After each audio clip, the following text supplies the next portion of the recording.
people argue with each other, they often become highly emotional or confrontational. Remember the last heated argument you had with a friend or family member. At the end of the argument, you felt angry at the other person and angry at yourself. Nothing was accomplished. Rather than understanding each other's point of view and working out your differences, you effectively close the lines of communication. Effective argumentation keeps those lines of communication open. Let's talk about two types of arguments. First is a traditional argument. In the traditional argument, one assumes that people are most readily convinced or persuaded by a confrontational debate on the issue. In a traditional argument, the writer argues reasonably and fairly, but the argument becomes kind of a struggle or a war, where the writer attempts to defeat the opposition. In the end, the audience will see that one side has won a fight and emerged victorious over the opposition. In a traditional argument, you begin with a strong declarative thesis statement. This is the same for all argument essays.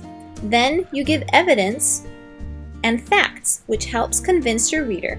Next, you provide a logical discussion that shows why you're right. These logical points give your argument weight and help your reader believe your point of view.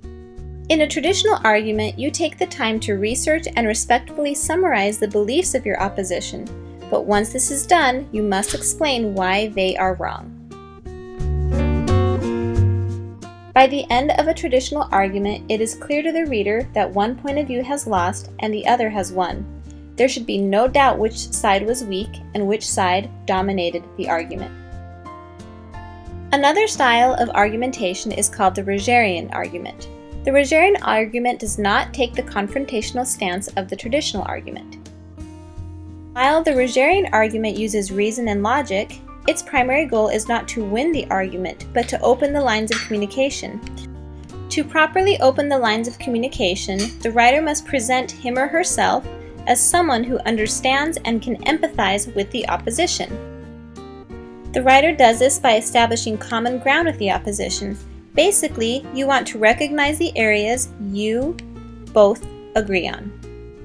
In a Rogerian argument, you must be willing to change your views. Identify where you can adjust your belief.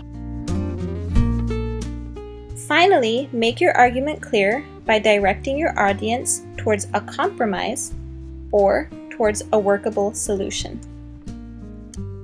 I hope you enjoyed watching this video about techniques for writing an argument.